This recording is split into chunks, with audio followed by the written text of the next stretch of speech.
Okay, now, usually I do tell jokes, but this is more of a story. Because the last time I was up here, if you were at that show, you know things did not go well. No, it had nothing to do with strippers. If you've thought about performing but you haven't done it, I'm willing to bet the main reason that you haven't is fear. What happens if I'm up there and things go wrong? So tonight I'm going to tell you what happens when things go wrong. So join me as I tell you a story.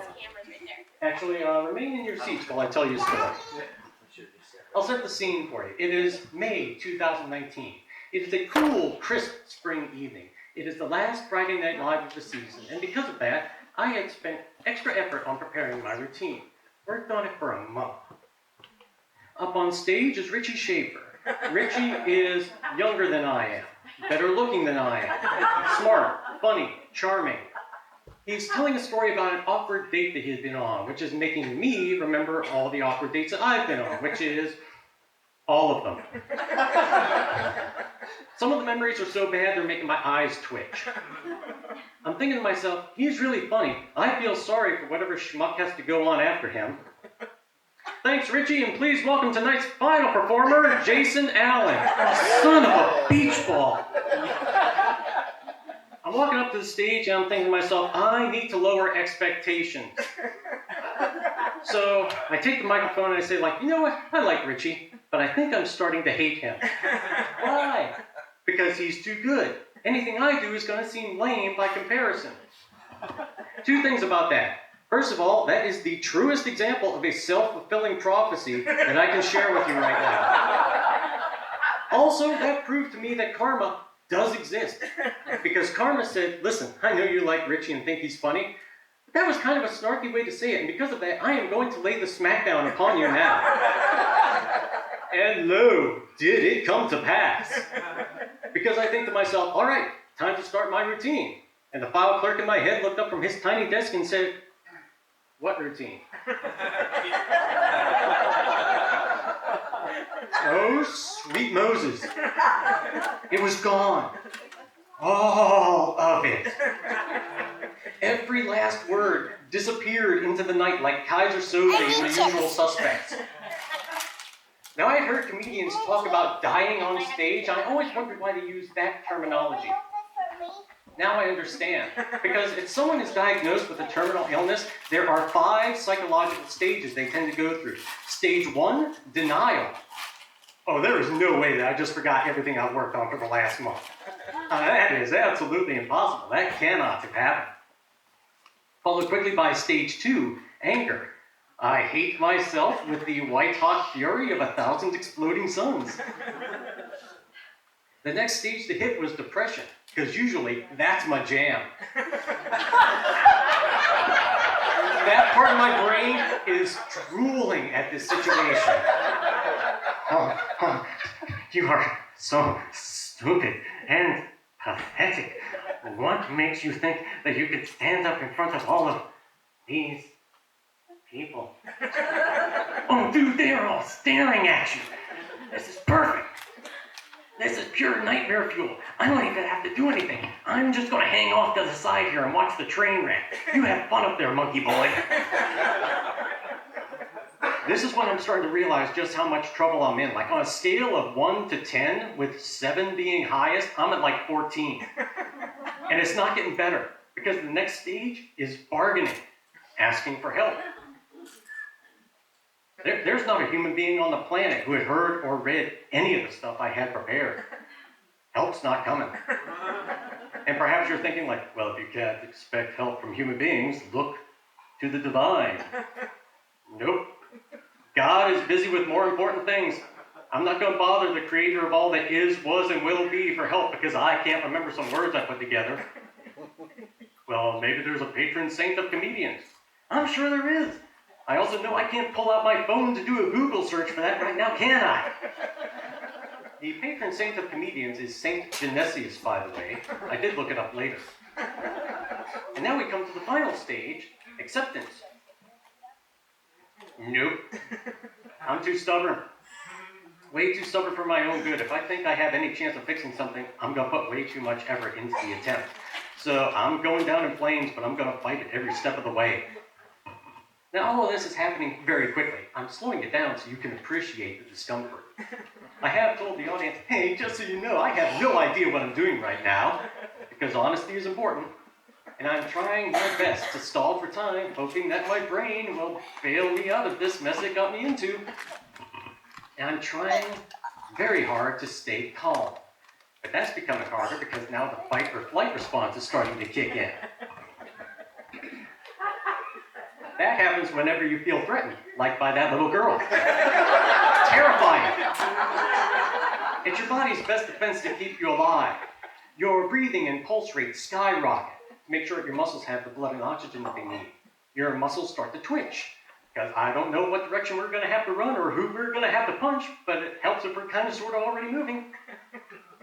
Your pupils dilate so you can see things normally you're not aware of, like the looks of pity from everyone in the audience. Your skin can become pale or flushed. I'm pretty sure mine tried to go with pale, using the reasoning like, hey, we're really fair skinned to begin with. We go a couple shades lighter, we might just turn invisible and be able to walk right out of here. And lastly, your body dumps a ton of adrenaline into your system. Now this gives you access to speed and strength that you are normally not capable of. It also basically shuts down your conscious thought process so you can operate on pure instinct. Excellent if you're fighting a bear. Not so much if you're on stage trying to remember clever wordplay.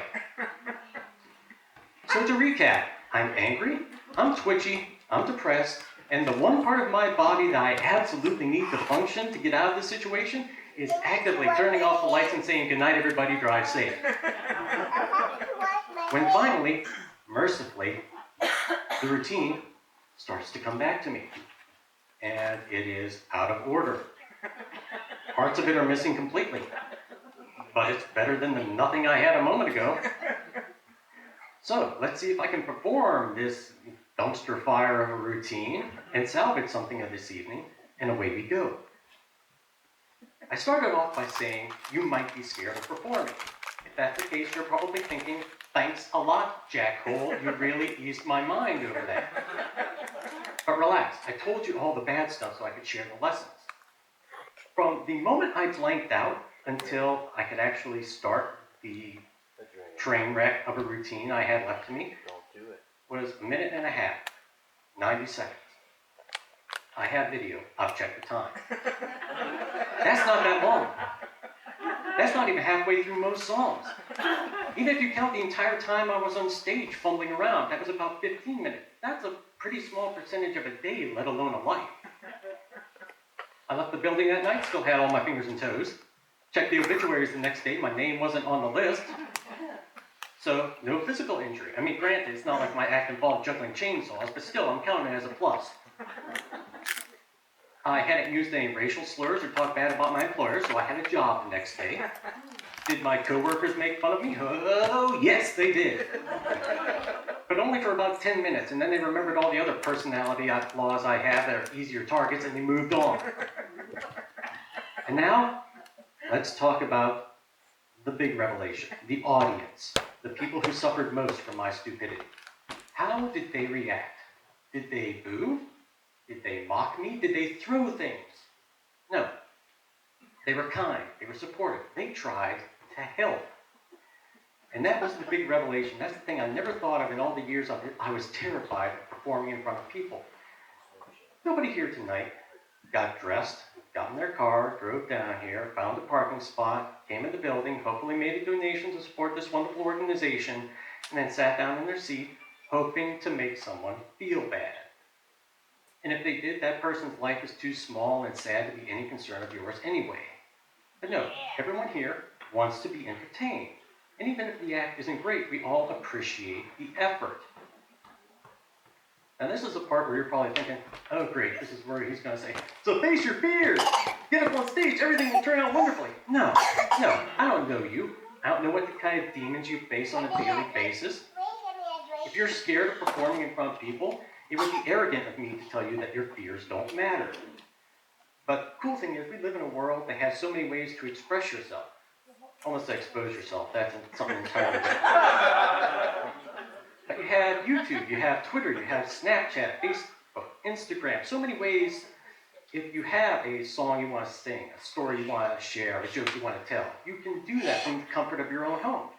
And then if you like that, you can perform in front of your friends or family, the ones that are probably bugging you to get on stage in the first place. And if that works, and you want to try something else, join us. Join us.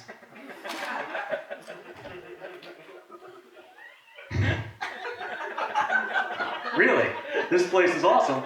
It is so welcoming and kind. You'll have fun. Uh-huh. So in conclusion, if you saw me the last time I was up here, I offer a sincere and heartfelt apology.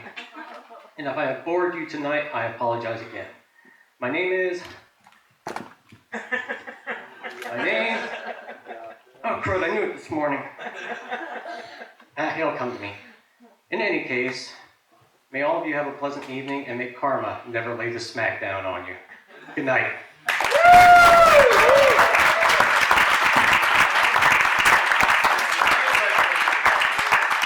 Jason Allen. On! Let's go, Jason!